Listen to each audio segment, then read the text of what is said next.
Happy Saturday, Thunder fans. 111-104, Game 4 win for the Oklahoma City Thunder on Friday night.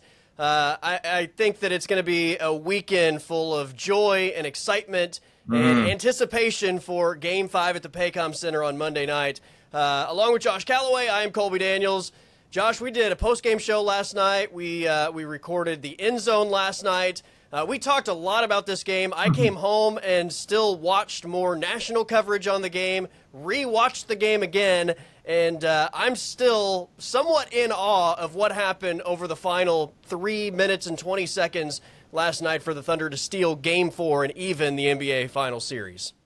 No, definitely, I still a little bit in shock of kind of the way that thing transpired. It's the total flip of Game 1 in that the days after Game 1, it was a lot of how did they lose that game? How did they blow it? It's a complete flip, coming out of the game last night. It's kind of sitting back like, how did they find a way to win that? And now, obviously, everything changes in the blink of an eye, the way these series can shift. You're looking, I think most of the night, most Thunder fans are looking down the barrel of a 3-1 deficit. Can they come back from that? And instead, in that last 10 minutes, 15 minutes of real time, last 5 minutes of game time, it all shifts. They're back in command. It's 2-2 coming back home. And, a much different vibe around the city this weekend than it would have been the other way around. And anticipation for Game 5, I think, already starting to build around here for sure. There was a moment in the fourth quarter where I think it was Obi Toppin had a dunk, and it put the lead at 10 in the fourth quarter. And at that point, you're not feeling great about it. The Thunder had only made 2 3-pointers the entire game, and the Gainbridge Fieldhouse was just, on fire at that point. The Pacers seemed like they were just doing everything right. And still, even with that, I was like, I can't believe it's only a 10-point lead because it felt like it was much greater. But a 10-point lead in that game last night, for as bad as the Thunder shot from the outside, it felt like a lot more. And I think internally I started having the conversation in my head of what is this postgame going to look like? We're going to be talking a lot about the Pacers, what they did well, a lot about the Thunder and what they haven't done well in these last 2 games and how soul-crushing it is that you lost Game 1, and this is potentially a 3-1 series in favor of Indiana, and now they're going to have to win 3 in a row if they're going to win the championship. And, just thinking, what is the atmosphere going to be like at the Paycom Center on Monday if they're down 3-1? What is the excitement from the fan base going to be for that game over the course of a weekend following a loss? You have all these thoughts, and you're getting ready for a post-game show, and you start to think about all the big moments that have led up to it. And, they just continued to chip away. They were grinders last night, just grinding it out despite not playing their best basketball. And then Alex Caruso was sensational. J-Dub was sensational. And Shai Gilgeous-Alexander proved why he was the best player in the NBA this season and closed in a great way. But I just kind of reflect on that where they're down by 10 and just all the thoughts about, what we were going to get into in a post-game show. And to have that flipped, it just still is a crazy sequence and a crazy night. Yeah, it definitely, when it was looking bleak, right, same thing, and having the thoughts of kind of everything that happened to this point, and I certainly was having the thought of that Game 1, barring a 3-1 comeback, which is, the way it looked like it was going to go, that Game 1 is going to loom over this franchise potentially, a big what could have been if they had just not let that first game slip away at home. Now it kind of feels like even if you lose this series, it feels like you kind of, I don't want to say the Game 1 is now forgiving because it's not, but you got it back to 2-2 coming back at home. You kind of made up for it in a way, finding a way to win that game last night. At the end of the day, it's a 3-game series and you've got 2 of the games at home. If they do end up losing, I'm sure a lot of people will still point to Game 1 and letting that get away. But at the end of the day, the opportunity is right there in front of them. Even with that Game 1 loss, they've got it 2-2 coming back home. That's still a really good spot to feel in. So, finding a way to conquer a little bit of the demons coming off that first game was huge last night. Because, again, I keep going back to it, but just the complete opposite. I'm sure the Pacers are feeling the same way right now, saying, how do we let that get away? We should be up 3-1 right now. And instead it's tied up coming back to Oklahoma City. It's amazing how much changed in just, like I said, 10, 15 minutes of real time. I wonder how much the Game 1 loss has stuck with this Thunder team. I know they bounced back big in Game 2, but over the course of a series, you look at the series, you look at where you are, it has to hurt. And I know for a lot of Thunder fans, even after the Game 2 win where they bounced back and, like, there was still a lot of just, like, soul-crushing gut punch, like, bad taste in your mouth about Game 1 because you're potentially up 2-0, right, instead of 1-1. And then you're potentially up 2-1 after the Game 3 loss instead of being down 2-1. I think last night makes it right, to your point. I think last night it removes all of that taste because now, like, you stole one back. And if the Thunder don't win this series, it's not because of Game 1 anymore, right? You're going to have to lose a game on your home floor in either Game 5 or Game 7 if you don't win this series. So I think last night absolutely erased the bad taste of Game 1, and I'll be very curious to see if in some way, like, it lifts a weight off the team's shoulders overall, because I know that they have seemed fatigued, especially in these 2 games on the road. I wonder how much of that maybe is mental fatigue as well, right? And just dealing with the disappointment of what happened in Game 1 and losing control of the series and feeling like you have to climb this mountain to regain control of the series. Now that they've done that, maybe they're able to free up a little bit with the way that they play, and it doesn't feel like they're playing as heavy as they've played these last 2 games for sure. Yeah, absolutely. You talk about the mental fatigue. It's really kind of incredible, and really shame on everyone, I guess, shame on us included, that this team has found a way to be resilient and to stay composed when it's looked really bleak a few times in these playoffs, and certainly last night being probably the most extreme example. They've just kind of found a way to stay the course. They have an ability. I don't know if that's Mark Dagnall or if it's SGA or a combination. But the kind of the team, Alex Caruso, we talk about his impact, but just they have an ability to kind of just hang in there and stay in the fight and believe. J-Dub last night, post game talking about that he looked up at one point and they were trailing with 3:52 left, and that's a lot of time. That's a lot of possessions. Like that. Yeah. That seems to be the mindset of the team. Like they really feel like, until it's like over, we feel like we can still close this gap and maybe win a game, which is easier said than done, especially considering this is a team that largely rolled everyone all season long, right? That's right. It's I was really impressed. That was the biggest test of like composure and mental fortitude of a win that they've probably had in this iteration of Thunder basketball. To find a way to overcome that, and the way that place was rocking and they could taste it. That was really, really impressive, just from a mental standpoint, more than anything. And to further your point, I think in that same quote, J-Dub talked about how, like, 10 points is nothing. Like, a 10-point lead is nothing, and it can be erased very, very quickly. But it also felt like it was a lot more last night than 10 when he looked at it. Yeah. And I felt the same way. Yeah, it was like the whole game I kept looking at the scoreboard thinking, like, how are they only down by X amount? How are they only down by X amount? There was a point where I'm like, how did they just take the lead? Like, the fact that they're leading in this is a little bit mind-blowing. And to Indiana's credit, every time it seemed like the Thunder surged, the Pacers would surge even more and just pull right back in front. But what a win. What a performance from the team as a whole, from J-Dub, from Alex Caruso, and obviously from the MVP, Shai Gilgeous-Alexander, who was exceptional down the stretch. I mean, I feel like this is probably a legacy-type performance from him to get the Game 4 win, and he talked about just embracing that moment and that opportunity to sort of, forge your legacy going forward. That's what it's all about.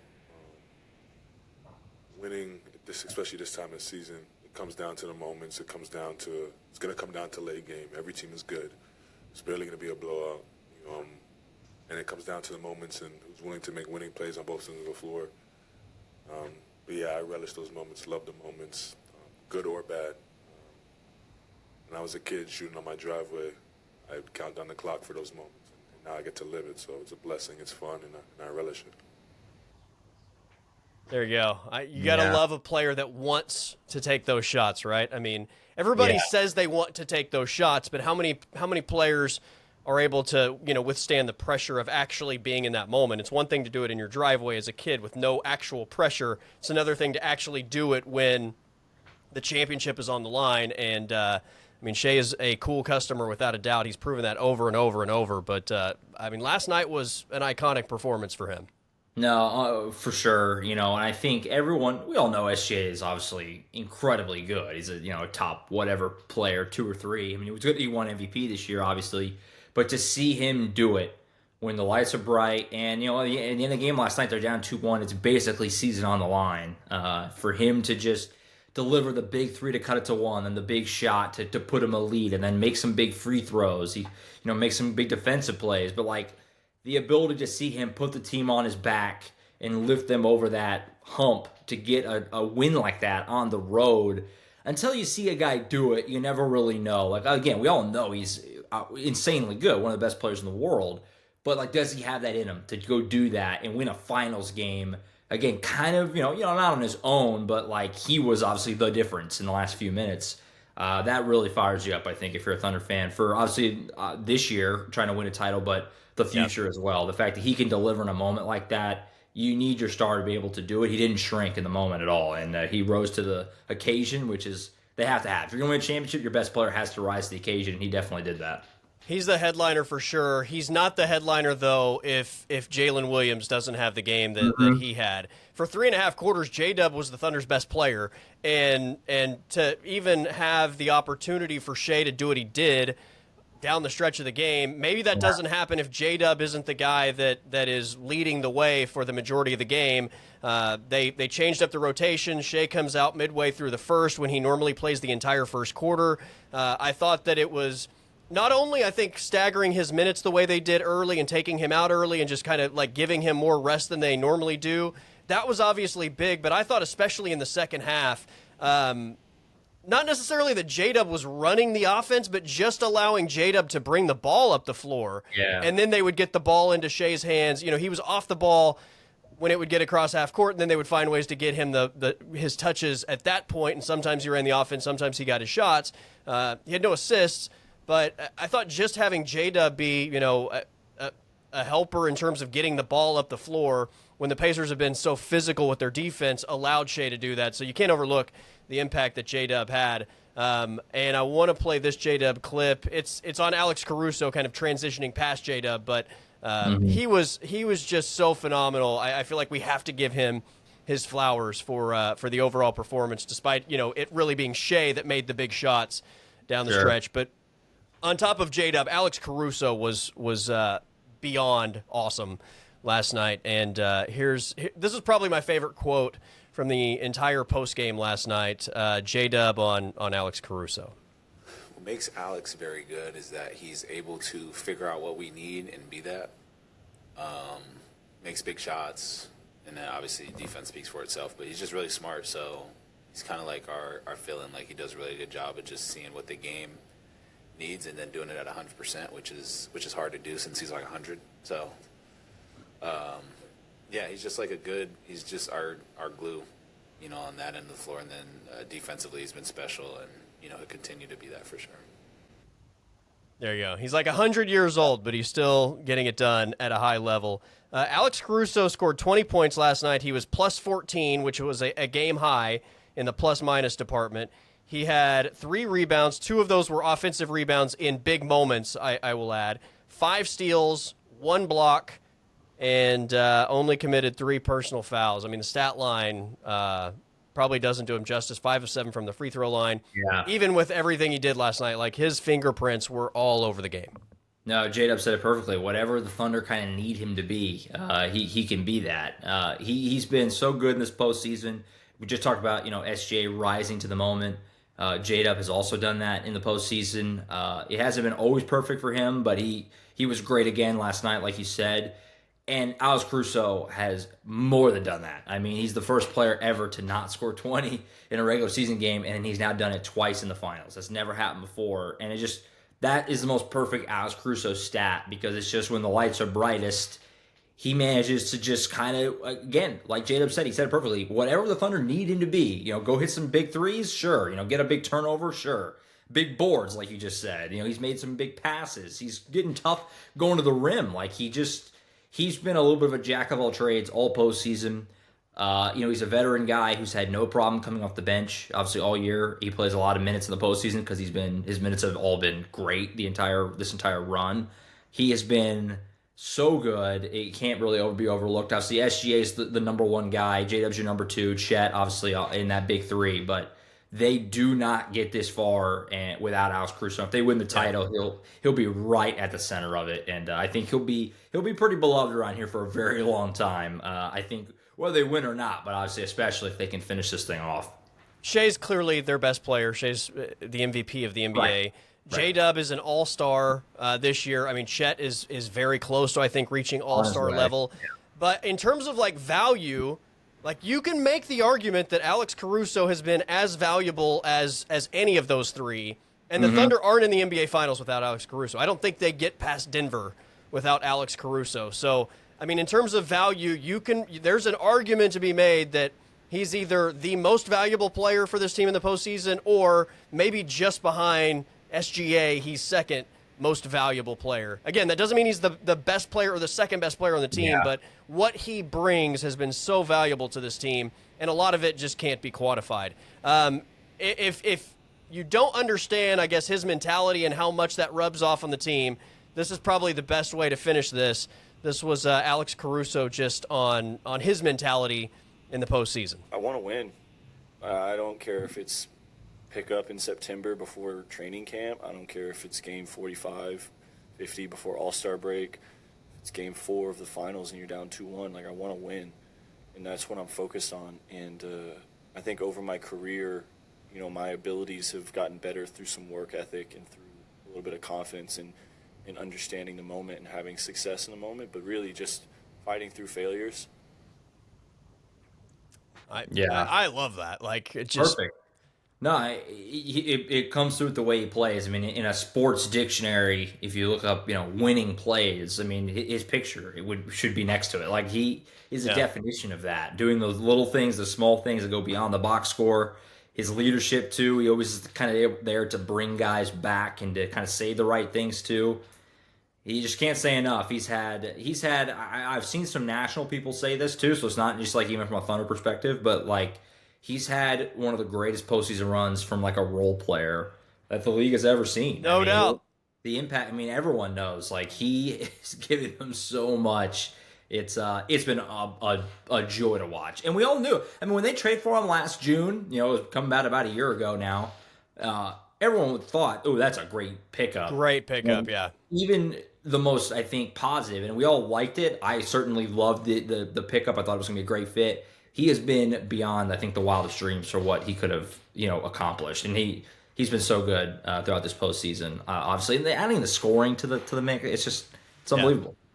I'll ask you this final question before we get out of here. Sure. Last night's game, this postseason has provided a lot of ups and downs and just wild outcomes, and it's been a wild journey, I think, for this team overall, and I think just covering this team overall through the playoff run. Where does last night's game rank in terms of the playoff games this postseason for you? Just in terms of like the level of the game, just everything, everything, like all of it into one. Like, just your excitement level, how good the game was, just the you know how much you'll remember it, like just from every aspect. Yeah, I mean, I definitely think I think it's the best win in the history of the franchise. You know, to find a way. I agree with that. Just such a gritty, tough, and then SGA having his moment, you know, down the stretch. Obviously, it'll be looked at much differently if they go on to win the series or not. But you'd be hard pressed for me to say any win was better than that one. Yeah, as far as the game, the overall game, I mean, it's certainly up there. I mean, it's hard to compare it because I think of like Game 7 against Denver and like that crowd and the way they just ran them off the floor. Like, I'll stick with me for a long time. But yeah, pretty up there. I mean, pretty high up there, and certainly the most impressive win. And I think for a lot of people, Game 3 was the first time that it really felt like, wow, this team might actually not win this series. I think the flip of that is like true last line in terms of it really starting to feel like they're 2 wins from a title, and 2 home wins at that from a title. Like, it's starting to get real now. The fact they're able to win a game like that. Those are the types of gritty, you know, just tough, big-time wins that every champion has to find a way to get at some point, and they did that last night. That was such a huge step for these guys, and so it definitely very high up there for sure. almost every champion in the history of almost every sport, right, has to find a way to win some ugly games or win games they have no business winning en route to a championship, and that potentially was it for the Thunder.